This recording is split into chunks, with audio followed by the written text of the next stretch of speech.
Okay, so in section 4, we're going to be talking about angles. And an angle is measured in degrees, and 1 degree is 1/360th of a turn around a circle. So imagine if you had a pizza, and if you slice the pizza into 360 slices, imagine that one slice, how thin it is. That angle, that strip, is 1/360th of a circle. So that's 1 degree. All right. A ray is a part of a line.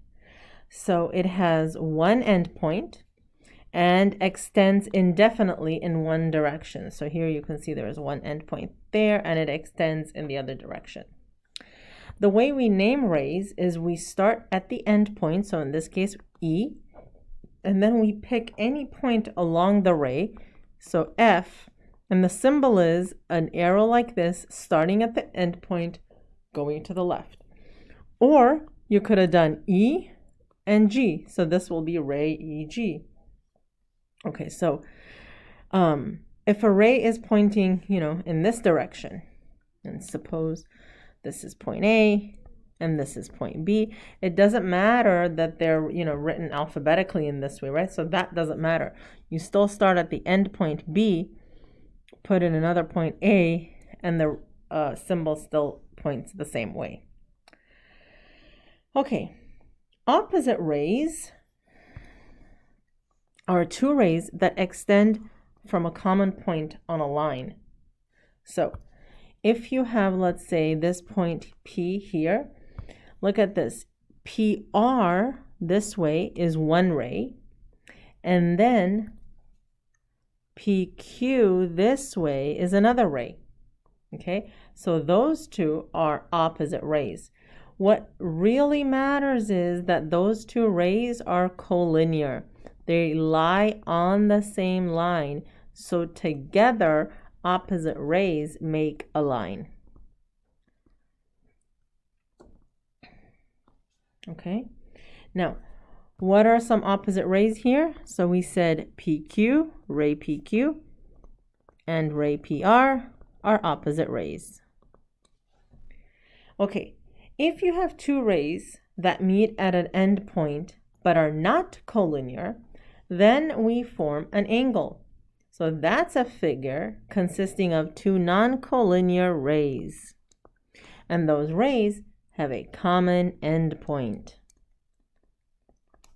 So for example, this is one ray and this is another ray. Okay?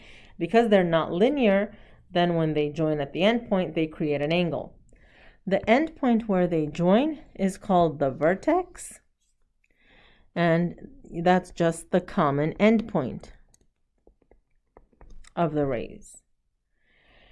And then the sides of the angles are the two rays themselves that form the angle.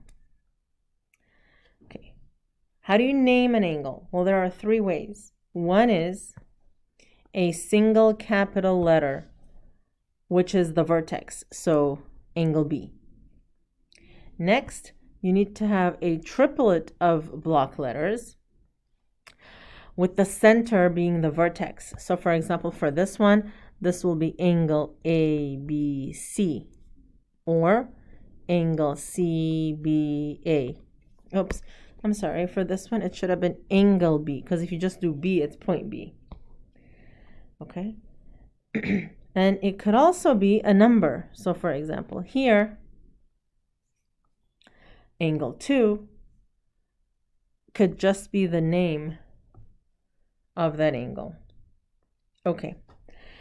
So, the three ways don't matter. It doesn't really matter which one of the three ways you choose. However, this notation is used. It's the preferred notation if you have, a couple of angles within each other, so then it becomes ambiguous. But if you say angle ABC, then it's very clear. Okay, so take a look here. Name two angles that have W as a vertex. Well, there are several angles here that have W as a vertex. One could be angle VWY. Right, so notice we can't just say angle W here because that would imply any one of the three. Okay, that's ambiguous. Another angle could be this one, angle 1, XWZ. Okay. All right. Next, name the sides of angle 1. And for a problem like this, I like to highlight the angles that I'm talking about, right? So angle 1, that's the angle. And if I wanted to name the sides, they have to be raised. You have to start at the end point or the vertex. So one is WX and WZ. Okay, name two other names for XWZ. So usually on a XYZ. So usually on a test, I'll be working with a pencil and then I can erase that. And I'll highlight my new angle, YWZ. Oh, sorry. WYZ. WYZ. So let's see, that's WYZ. Notice Y, that's the middle letter, that's the vertex. Two other names for this one, well, this could be angle 4 or angle ZYW. Okay, in this case, because that angle Y here, that's just a standalone angle, you could also say angle Y. All right, a pair of opposite rays. Well, here we have one ray here, WV. WV, sorry, that's my pre-calculus notation. And in the other direction, WX. Okay, so angles will divide a plane into different regions. If you have an angle, there is a region in the interior of the angle, and that's that yellow one here. I know on your papers it doesn't look any different. So that's on the interior of an angle. Then there is the exterior of an angle, which is the outer portion here. And then there is the angle itself, that border. So for example, point E is on the angle, but point, let's say, G is on the exterior of an angle. All right, how do we measure angles? We use a protractor to measure angles. The way the protractors work is you put the center of the protractor on top of the vertex. Then you have to align the one side with the 0.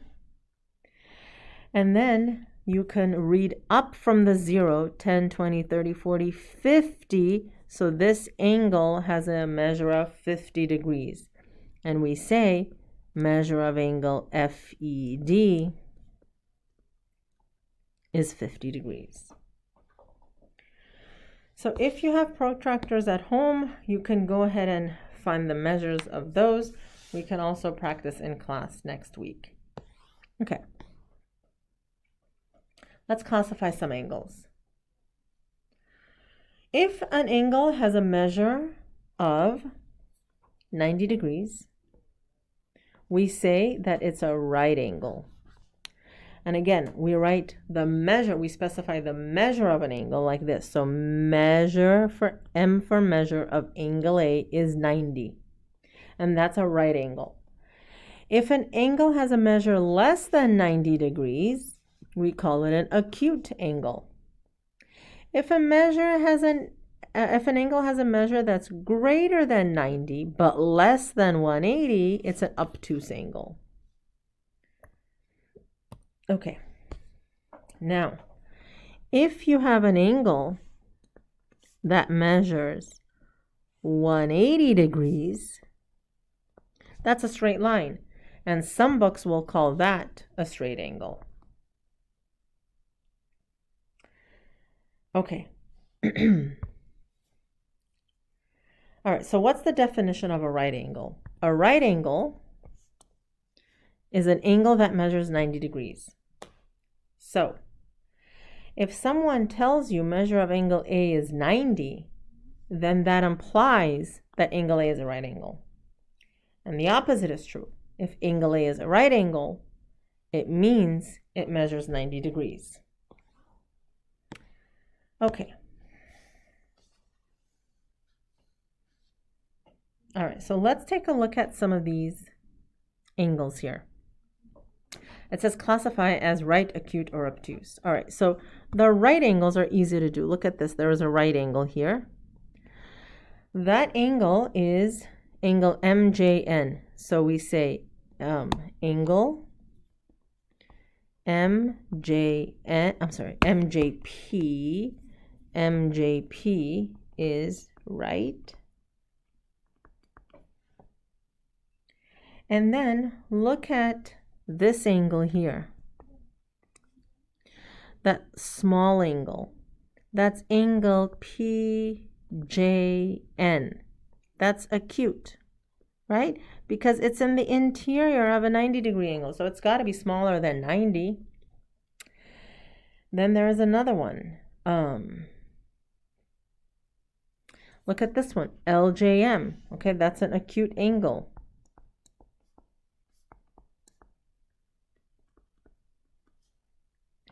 And then look at this angle here, KJN. Well, that is an obtuse angle.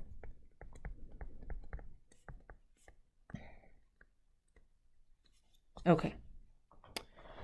Congruent angles. The word congruent means having the same measure. So if angles are congruent, they have the same measure. On a diagram, we specify congruent angles using arcs. So for example, look at angle ABC. It's got a measure of 65 degrees. DEF, also 65 degrees. Those two are congruent to each other. So we put these arcs, one arc, one arc. So those two, that's a pair, we say they're congruent, right? Now look at the notation here. These other two angles have double arcs. And the matching ones say that those two angles are congruent to each other. So the two blue ones are congruent to each other, but they're not congruent to the other ones. All right. If you're told that ABC equals DEF, that means angle ABC is congruent to DEF. And vice versa, if you're told angle ABC is congruent to angle DEF, then their measures are equal to each other. Okay, let's talk about bisector. A bisector is anything that cuts something into two. So a segment bisector, okay, that's a segment bisector. It cuts segment AB into two congruent parts. An angle bisector cuts an angle into two congruent parts. And in an angle bisector is a ray. So this ray here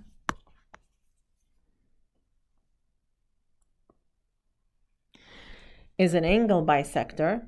It cuts the big angle into two congruent parts. So this part is congruent to that part. So if someone tells you that PQ is an angle bisector, that means angle RPQ is congruent to angle QPS. And also, if you have a diagram like this, a setup like this, and you're told RPQ and QPS are congruent, then you know that PQ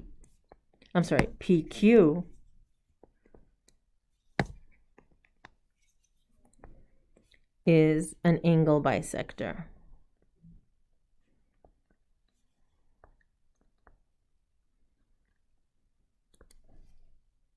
Okay. Now, let's take a look here. In the figure, YZ and YX are opposite rays. So YX and YZ are opposite rays. That makes that a straight angle 180 degrees. Okay, YU bisects ZYW. Ray YU bisects ZYW. ZYW. That means this angle is congruent to that angle because that's what angle bisectors do. YT, ray YT bisects XYW. XYW. That means this is congruent to this. And don't worry about, the arcs not being, the same or, being different sizes. That's fine. It's the number of arcs, right? So double arc, single arc, single arc. Okay.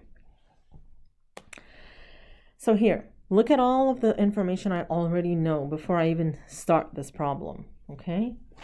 All right, so part A here says, measure of angle 1 is 5x plus 10. Measure of angle 2 is 8x minus 23. Find measure of angle 2. Well, 1 and 2 we just said are congruent. That means I can write that here. I can say measure of angle 1 equals measure of angle 2. 5x plus 10 equals 8x minus 23. Subtract 5x from both sides. 10 is 3x minus 23. Add 23. So x is 11. Angle 2 is 8 times 11 minus 23. So measure of angle 2 is 65. Next. WYZ is 82. So WYZ is 82.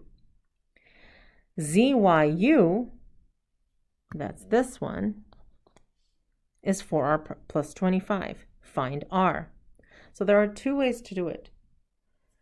This one with the star, the ZYU, is half of the highlighted angle, ZYW, right? So we can say that 4R plus 25 is half of 82, 41. We can also say 2 times 4R plus 25 equals 82. So 2 of those make up 82. All right, so either of them will give you the same answer. So let's solve this first one. Subtract 25. 4R is 16. R is 4. Next. So let me erase some of this clutter here. Okay, if ZYW is a right angle, so here, where is ZYW? If that's a right angle, and ZYU is 13a minus 7, what's a? So if that's a right angle and the ray is bisecting it, then each of these is 45. So ZYU is 45 degrees then. So we say 13a minus 7 equals 45. 13a is 52.